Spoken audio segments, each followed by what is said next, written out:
आप सभी को जय मसीह की।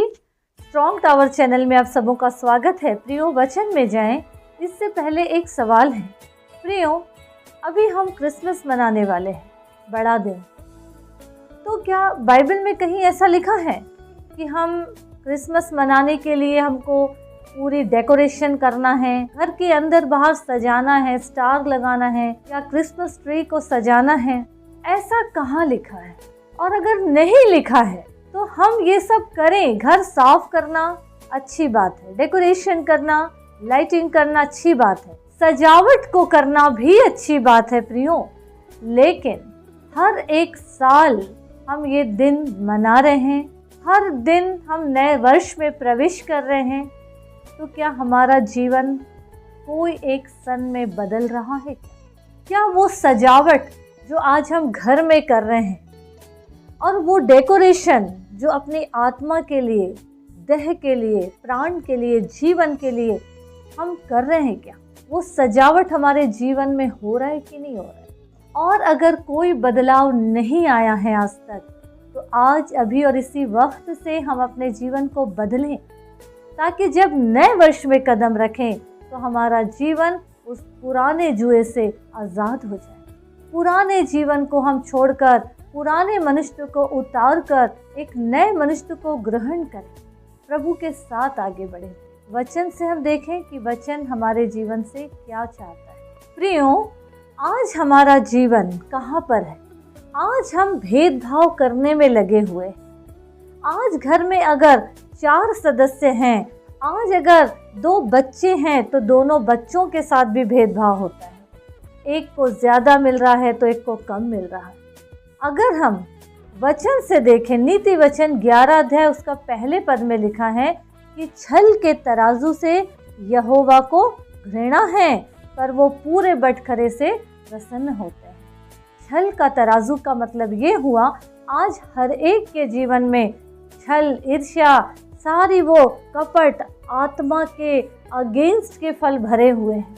आज मनुष्य आत्मा के फलों को त्याग कर जो अगेंस्ट के हैं, विरोध के फल हैं, वो सारे अपने जीवन में एक्सेप्ट करते जा रहे हैं। और यहाँ वचन बोल रहा है कि छल के तराजू से यहोवा को घृणा है, वो पूरे बटखरे से प्रसन्न होते हैं। बाँट, बटखरे मीन्स बाँट, तौलते हैं जिससे परमेश्वर बराबर चाहते हैं हमारा जीवन समतल रहे।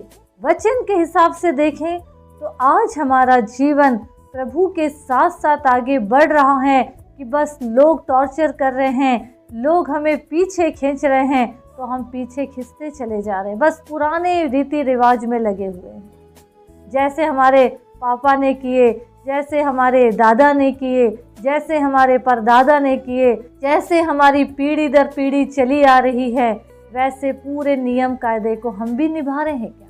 अगर निभा रहे हैं तो ये सब छोड़िए और प्रभु की इच्छा को पूरी करिए। प्रियो, आज हम प्रभु के साथ साथ आगे बढ़े।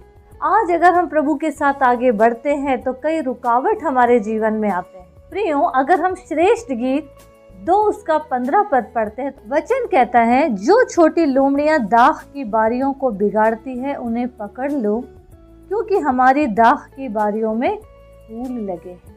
प्रियो, आज छोटी लोमड़ियां कौन? कभी हमने ये सोचा है? ये वो लोग हैं जो चतुराई से चलते हैं, प्रभु के कार्य में बाधा उत्पन्न करते हैं। वचन क्या कह रहा है कि दाख की बारियों में फूल लगे हैं। आज फल फूल फलने नहीं दे रहे हैं, आज पीछे खींचा जा रहा है। प्रियो, हमको समझना है ये छोटी लोमड़ियां दाख की बारी को जो रौंद रही हैं वो कौन है। हमको प्रभु के सामर्थ्य को पाना है, हमको प्रभु की सामर्थ्य को पाते हुए आगे बढ़ना है। इन चतुराई से भरी हुई लोमड़ियों को जो हमारे इर्द गिर्द मंडराते हैं, जो हमें बंधनों में डालते हैं, उन सारे लोगों से, अंधकार की शक्तियों से हमें प्रभु यीशु मसीह के नाम में लड़ते हुए आगे बढ़ना है और प्रभु की महिमा के योग्य बनना है। प्रियो, हमारी दाख की बारी में फूल लगे हैं, क्योंकि ये फूल ही आगे जाके फल का रूप लेने वाले हैं, फल को उत्पन्न करने वाले। अगर फूल ही मुरझा जाएंगे, फूल ही नष्ट हो जाएंगे, तो आगे फल उगने का या फल आने की कोई चांसेस नहीं है, कोई मौका नहीं है। फूल को नष्ट करने में लगा है ये शैतान, उसकी चाल है। अपने आसपास के माहौल को हमको परखना है। अगर हम यूहन्ना रचित सुसमाचार उसका 15 अध्याय 16 पद पढ़ेंगे तो उसमें क्या लिखा है कि प्रभु यीशु मसीह बोल रहे हैं कि तुमने मुझे नहीं चुना परंतु मैंने तुम्हें चुना है और तुम्हें ठहराया है। क्यों ठहराया है? कि तुम फल लाओ, और 1-2 फल मत लाओ, बहुत सा फल लाओ। प्रियो, ये बहुत सा फल क्या है? अगर हम गलतियां 5:22 का अध्ययन करेंगे तो उसमें आत्मा के फल 9 फल है। आत्मा के फल में से हमारे जीवन में सबसे ऊपर है प्रेम। हमको प्रेम बांटना है, प्रेम करना है, मेल करना है, क्योंकि आज ये सब बातें उठा ली गई हैं, लेकिन हमें यहाँ छोड़ा गया है कि हम ये सब बातों को फैलाएं। मेल उठा दिया गया है तो मेल बांटना है, प्रेम उठा लिया गया है, नफरत आ गई है दुनिया में, लोगों के दिलों में, तो प्रेम को उस जगह जगाना है, मसीह के प्रेम को जगाना है। प्रियो, हमको परमेश्वर के साथ आगे बढ़ना है और लोगों को बढ़ाना है। परमेश्वर ने हमको चुना है और ठहरा दिए हैं कि हम प्रभु के कार्य को करें, प्रभु के राज्य को फैलाएं। प्रिय, इसीलिए अपने जीवन को प्रभु के साथ साथ आगे बढ़ाएं और हमारे जीवन से वो सारी बातें, भेदभाव, छल, कपट, ईर्ष्या, क्रोध, ये सब दूर किए जाए। प्रभु को खुश करने की कोशिश करें, क्योंकि यहोवा पूरे बटखरे से, सही बटखरे से प्रसन्न होता है। तौल हमको ऊपर नीचे नहीं करना है, सबसे बराबर का प्रेम करना है, सबसे बराबर मेल रखना है, सबको एक दृष्टि से देखना है।